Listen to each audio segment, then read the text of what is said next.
everyone. Welcome to the Rider Magazine Insider Podcast. I'm Greg Drevenstedt, Editor-in-Chief at Rider Magazine. This episode is brought to you by Fly Racing. Our guests today are Inna Thorn, Executive Director of Backcountry Discovery Routes, and Tim James, BDR's Board President and Creative Director. Backcountry Discovery Routes is a nonprofit advocacy organization that creates off-highway routes for dual sport and adventure motorcycle travel. Started in 2010, BDR has created 11 routes, many of them south to north routes that cover individual states in the West, along with 2 multi-state routes in the Northeast and Mid-Atlantic. The Wyoming BDR was released earlier this year. We talk with Inna and Tim about BDR's mission, the resources it provides for ADV riders, including free GPS tracks and route information, and what it takes to complete a BDR successfully. This is a great episode, so stay tuned. Inna and Tim, welcome to the show. Thank you. Thank you. Hey, Greg.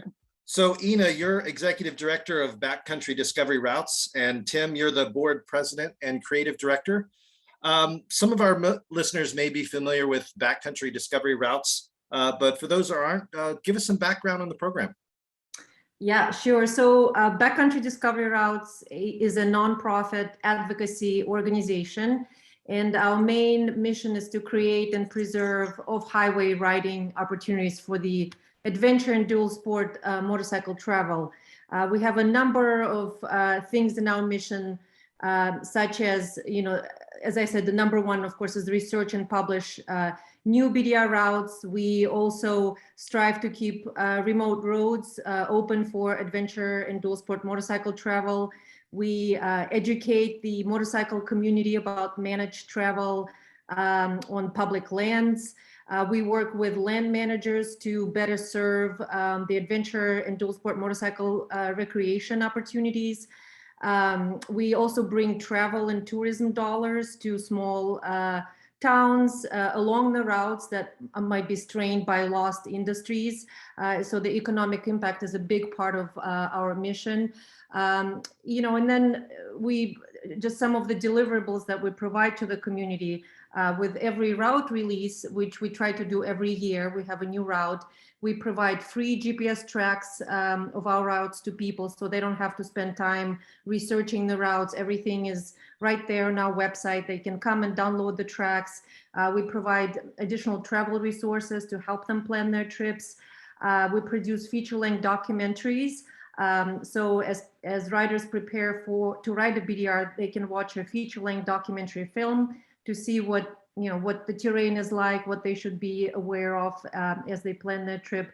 And then, just overall, we are preserving riding opportunities for our children and grandchildren. That's great. I mean, I know, working at Rider Magazine, I've tested a lot of adventure bikes over the years and dual sports, and the adventure bike market over the last decade or so has really been one of the growth areas where the industry has been pretty stagnant as a whole since the Great Recession. So the growth in people buying and owning adventure bikes, but then people, they're busy, they've got their lives, they've got their careers, is the great thing about the BDR program, from my point of view, is that you sort of have here's what a great adventure could be like for maybe a week or longer. And you've already got the route laid out for people. They don't have to do the route planning and so forth. You've got the GPS tracks. So like I said, I think there are you have 11 routes at this point. Is that the total number? Yep, 11 routes. And I know most of them are in Western states. I know you've got one route. It's the Northeastern BDR that actually goes through a number of different states. Is that correct? We actually have 2 in the East. Our first was the Mid-Atlantic. Okay. That goes through Pennsylvania, West Virginia, Virginia, and then the Northeast, like you just mentioned, that goes through about 6 different states in the Northeast. Great. So let's talk about some of the specifics. I mean, my understanding is that most of these routes run north-south, and they typically go, except for the ones in the eastern eastern states that go across multiple states. A lot of them basically go from a southern border to a northern border of a particular state, such as Washington or Arizona or so forth. Give us a little bit of the details about, how long these typically are and why they run north-south. Sure. So they've been designed to run from south to north. since the beginning. That was just the format that was developed by the founders of the organization, and we've rolled with it, and it's served us pretty well. They're typically between 800 and 1,300 miles long. The longer ones tend to be the ones that are multiple states, like the Northeast and the Mid-Atlantic.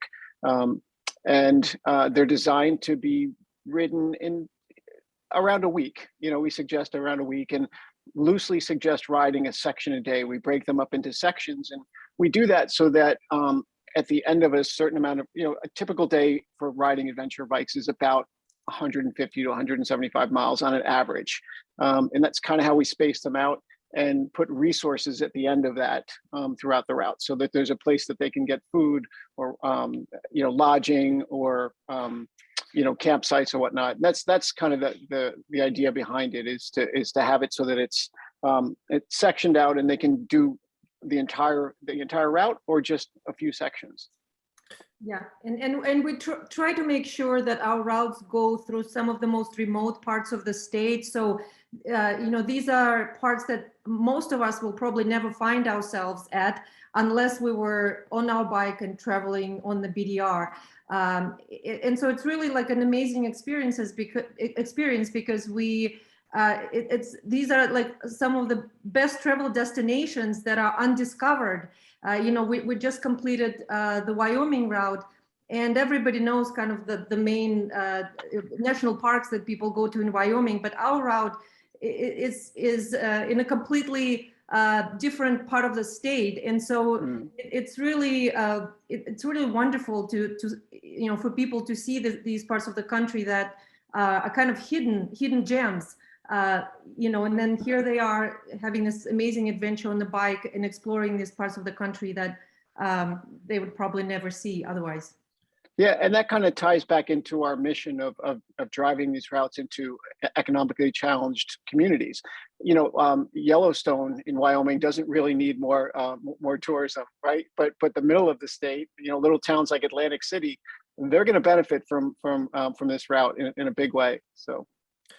Well, sure. I mean, if you're going to stop and get gas or supplies, I know, I'm sure on some of these routes, some people may plan to camp along the way, but I'm sure there are motels that they could stay in. If some people are like, hey, I want to get a shower, I want to sleep in a bed or something like that. So bringing people to areas that are, like you said, a little bit off the radar is, I think, part of the desire or the appeal of a BDR, but also I can see how that would definitely bring some tourism dollars to some of these areas. So one of the things that I wanted to ask is, so you mentioned that these are for adventure bikes and dual sport bikes. So these are going to be for motorcycles that have a license plate. They're essentially, road legal motorcycles. So if somebody has a dirt bike that doesn't have a plate, they wouldn't be appropriate for much of the BDR routes. Is that correct? Yeah. That's go ahead, Nina. I'm sorry. So BDRs are for street legal motorcycles. You have to have a license plate and mirrors, because sometimes you have to cross, freeways, not much, but so yeah, you would want to make sure that you have a license plate. Well, and you also and able to carry all the gear that you need on your bike. Sure, that's certainly an advantage of a big adventure bike is the luggage capacity, but also, there's not a gas station on a national forest road. So you're going to have to take a paved road at some point to refuel, maybe to resupply a little bit. So there are times where you've got to leave the route and go on a public road or a paved road to get to the resupply. So that makes sense. Yeah, all of our routes are on public roads. The longest gas station is about 150 miles on any of the BDR. So that's another thing to think about, is do you have the right range on your bike to last you that long? Sure. I mean, I could see on a smaller dual sport, somebody might need to bring some additional fuel and a Rotopax, or get one of those, larger capacity fuel tanks, for their bike or something like that. So, and so that's one of the things is, in terms of people that are going to approach these, is that, again, these are, as Tim mentioned, these are, 800 to 1,000 miles. Maybe they're 150 to 200 miles a day. It sort of depends on someone's pace. So you're looking at a week to 10 days, perhaps, that you could approach some of these. And then, for those that are particularly adventurous, since you've got multiple states, for example, you've got Arizona, and then Nevada, and let's see, you've got a lot of these, and you've got New Mexico, you've got Colorado, and so forth. Do the BDRs connect from state to state when you've got neighboring states where you have those routes mapped? Can you go and do like consecutive BDRs? Yes, that they're kind of designed to do that. I mean, if you think of it, if you look at the map on our website, on the homepage of our website, we're kind of creating like vertical stripes across the country, right? And there's going to be a few of them that you'll be able to go from the lower border of the U.S. to the top border of U.S. And they don't intersect exactly where they hit neighboring states, but we'll also offer connector routes on the website to some so that you can get one to the other. Usually we try to get close. Sure. But they never just runs right into the other one. Understood. Yeah, you've got to sort of, you're dependent on what sort of routes or tracks are available. So like I say, so people can do, you said they can do an entire state, they can do sections, they could do multiple states, particularly in the West. So one of the things, because I'm based in California, and one of the challenges that we often have in national forest areas where we're riding dual sport bikes and adventure bikes is there are closures of some of the national forest roads. It could be seasonal closures, or it could be there had been a wildfire or a landslide or something. So is that something on the BDR website for any specific route? You've got up-to-date information on closures or rerouting or things like that, because that's certainly something you don't want to run into. Yeah, that's a big part of the deliverables for our communities, that we not only develop these routes, but we're actively managing them basically in perpetuity. We now have a routes manager. Before it used to be a volunteer job, but now with 11 routes under our umbrella, you can imagine that during the riding season, there's a lot going on most of the sections of the routes now, also with fires. That's a big concern. So we try to stay on top of all the road closures, mainly, just getting information from riders out there in the field. They send us emails. We follow up with the Forest Service or land managers to confirm, when the closure is happening. Most of the time we'll provide a workaround. So we do encourage riders to, before they ride the route, make sure they go on our website, scan the route updates, and take that into account. We also have a Facebook group page for all of the routes that people can join, and there riders post route updates or can ask route specific questions. So we really take it seriously, and it's a huge, huge deliverable for us, for the community, to provide these updates in real time. We also, on each one of the route pages on the website, there's an interactive map that has layers.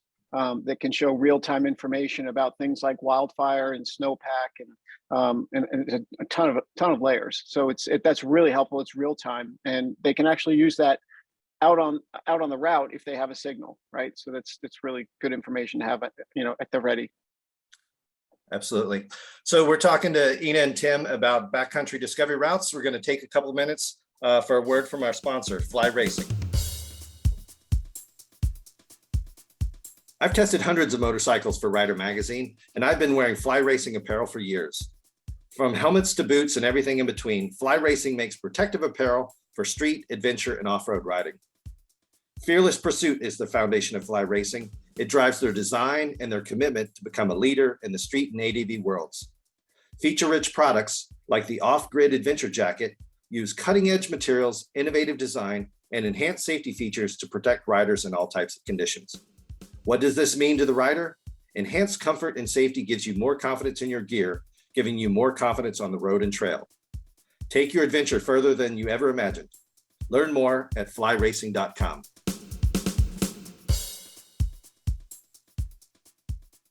And so we're back with Inna and Tim from Backcountry Discovery Routes. So these are great resources for people that really want to take, let's say, a week-long or longer adventure riding or dual sport vacation.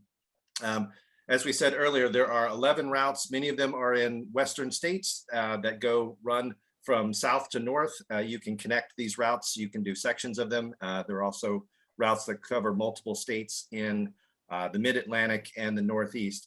So tell us a little bit more. I know that the BDR organization started in 2010. Is that correct? Yes, that's correct.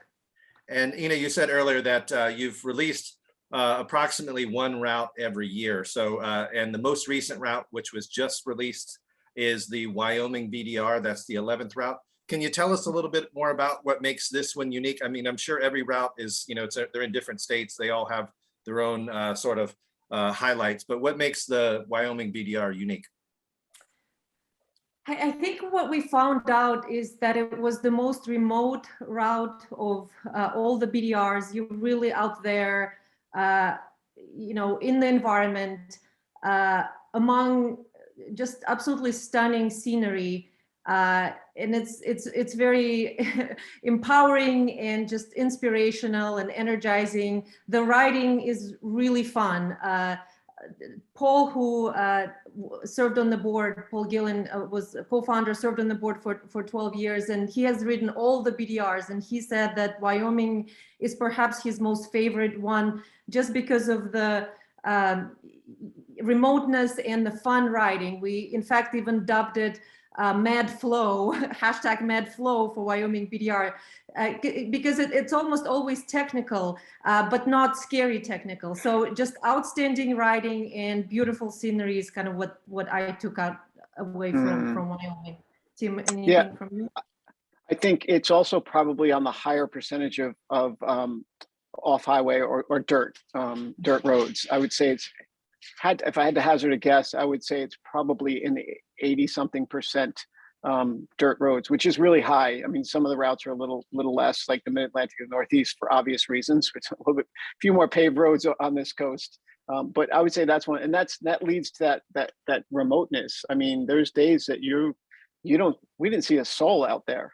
It was pretty amazing, and that may change now that this route is going to be popular. So that may change a little bit. You probably see other riders now, but definitely remote and definitely fun and definitely mad flow. That's for sure.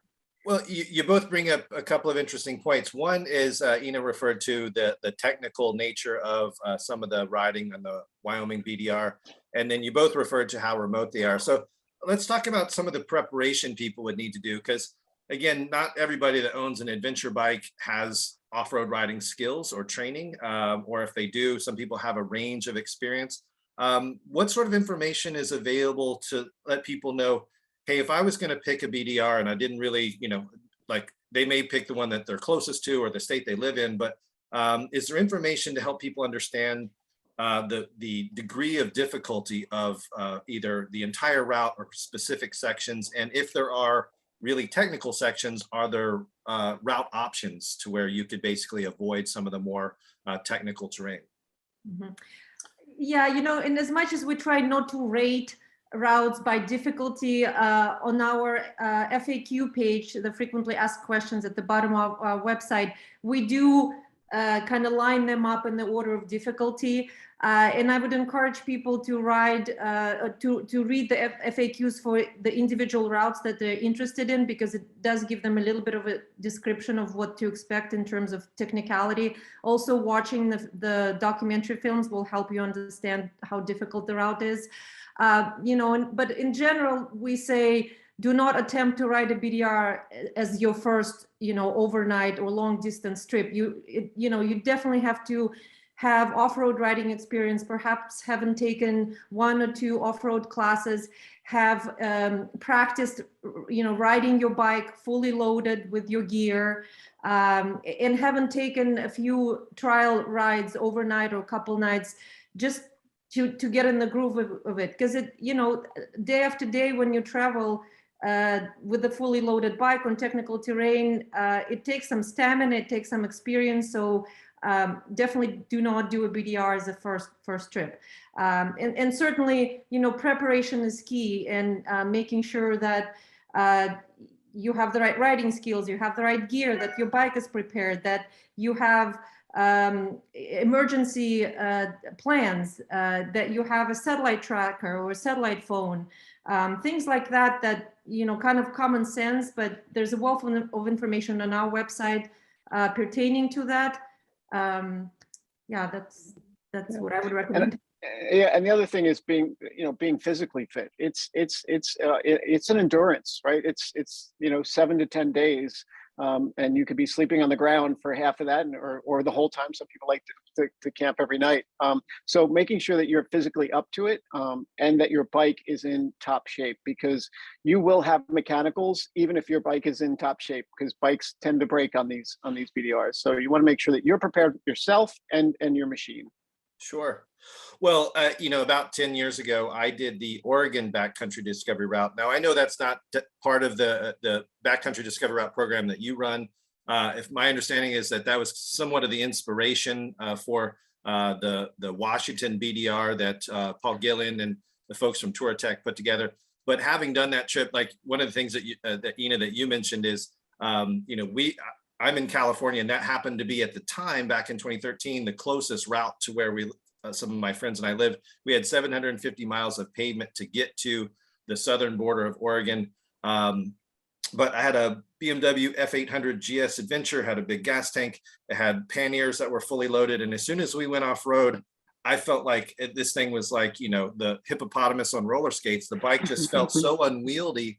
And it really took me the better part of a day to get comfortable riding on, and that was mostly gravel for the first little while, but there were some hairpin turns as we climbed up. And so, yeah, getting comfortable on the bike when it's fully loaded is totally different than when it is just yourself. But also, I did that trip with two friends. I would think that, one of the recommendations is to you can go solo if you want, but the buddy system always seems to be a good rule of thumb on, especially backcountry type adventure riding is, yeah, as Tim mentioned, if you have a mechanical, if you were to even just have a small get off and twist your ankle, if you're all by yourself, it can be a big challenge if you don't have somebody that could maybe get some help, even get some tools if you needed you needed to resupply. But also, you mentioned the satellite tracker, whether it's a Spot or a Garmin, one of those that you have the ability to make a call or send a text and ask for help or assistance when you're outside of cell range. Because I imagine most of these BDRs, you're not anywhere near cell towers most of the time. Is that correct? Yeah, there's very little cell service on the route. Yeah, that's really important to plan ahead. Like, okay, what happens if one of us gets hurt? To have a plan in place, because things like that happen. Yeah, They do. They do. Yeah, making sure that within your group you're carrying enough tools to service all the bikes.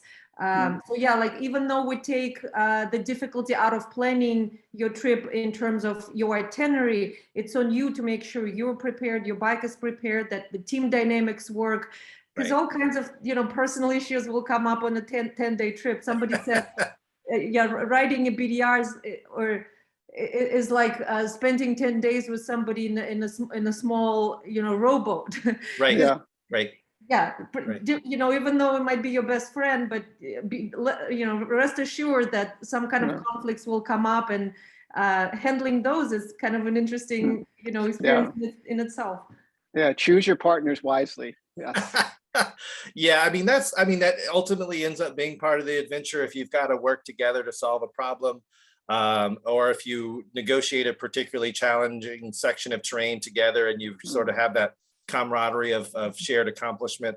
And yeah, when I've gone on other adventure rides, or the one I did in Oregon is, with a couple of buddies sitting around the campfire. At the end of the day, we've gotten hot, we've gotten sweaty. It was very rewarding at the end of every day to have to be out in a remote area, have nice scenery, have a campsite somewhere. It was great.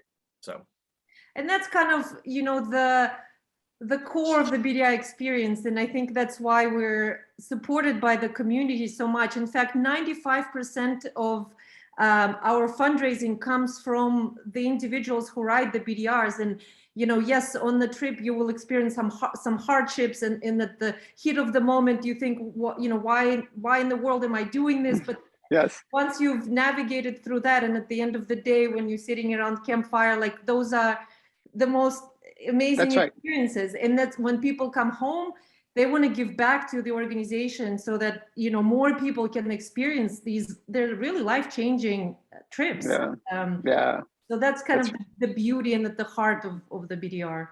That's right. And that is what you remember is the challenges, right? When you're skid plate deep in sand and it's 110 degrees and you're running out of water and you got to get out of there and get to the next point.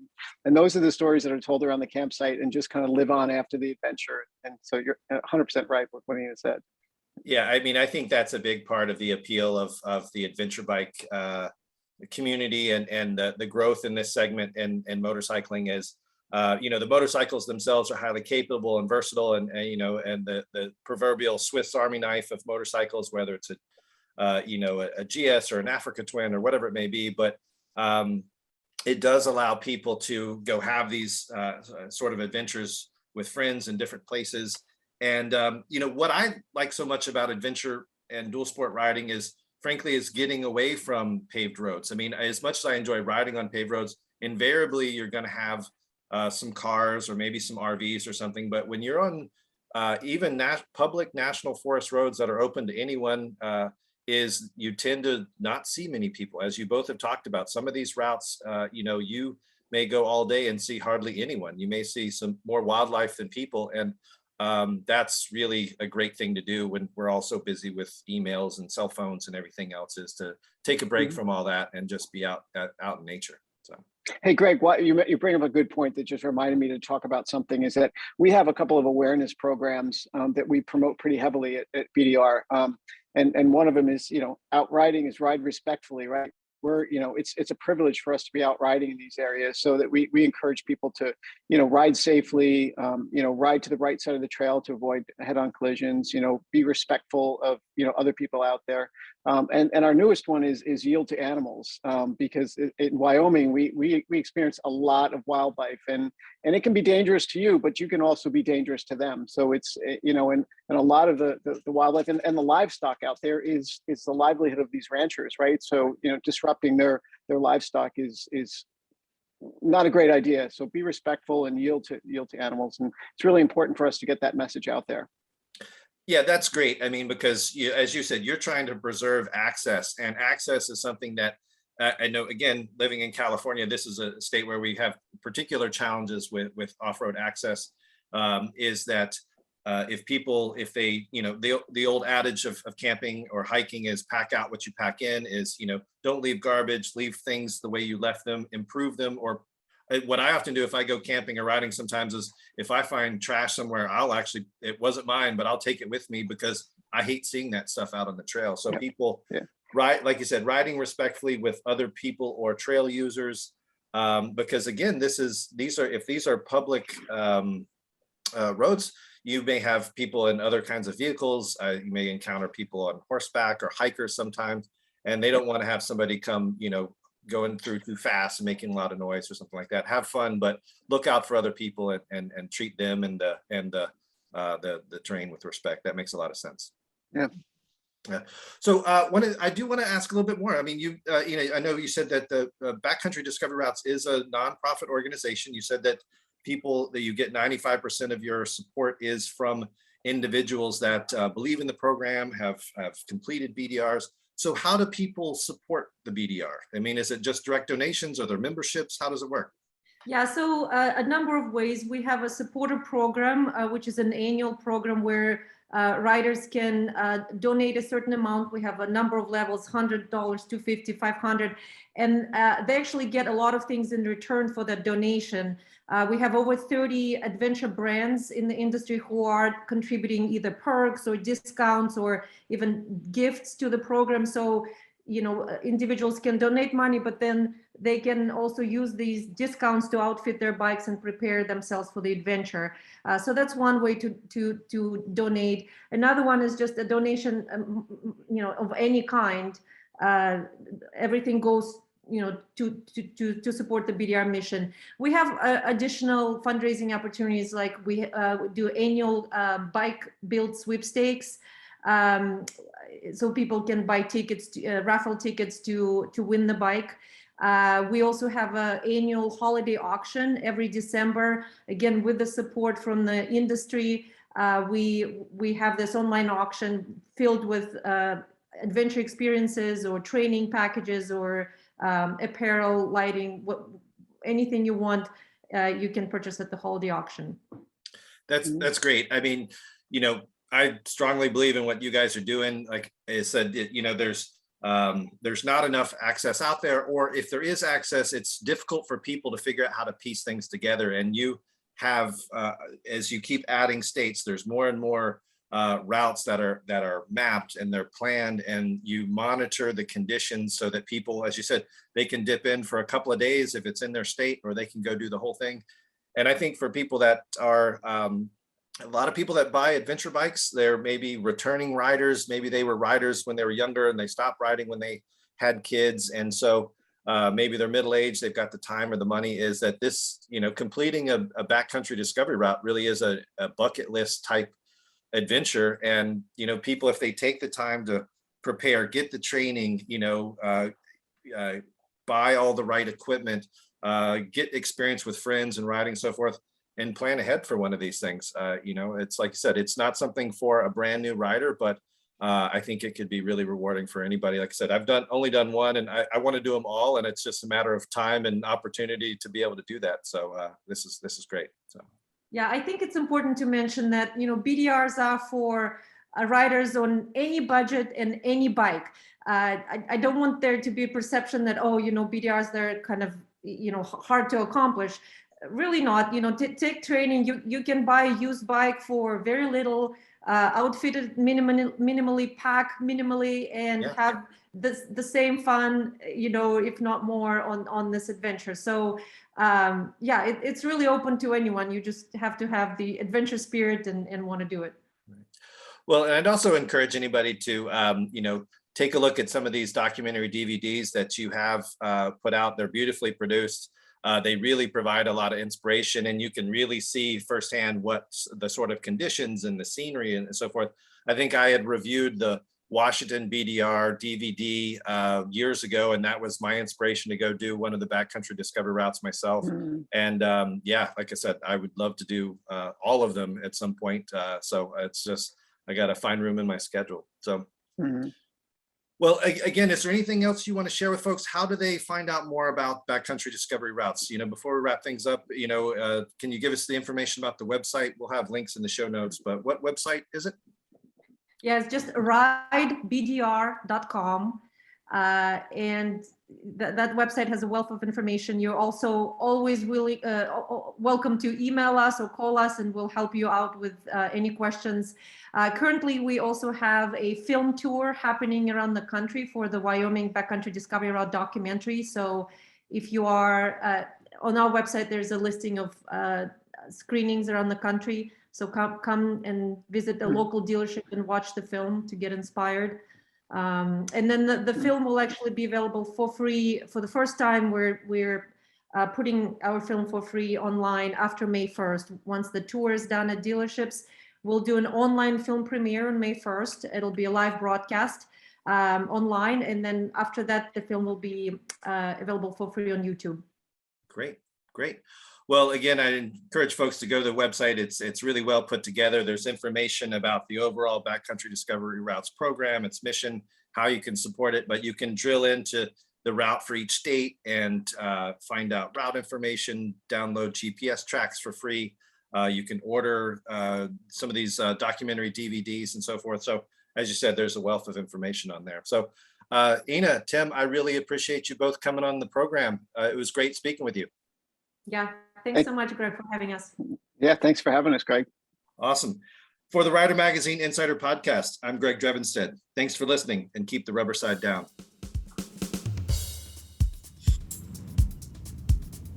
Thank you for listening, and thank you to Fly Racing for supporting this podcast. If you've enjoyed this episode, please subscribe, leave us a 5-star rating, and tell your friends about the Rider Magazine Insider Podcast. Rider Magazine brings you motorcycling at its best with 12 issues per year. Visit ridermagazine.com to subscribe to our print or digital editions and to get the latest motorcycle news and reviews. You can also find us on Facebook, Instagram, and YouTube. Thanks again for listening, and keep the rubber side down.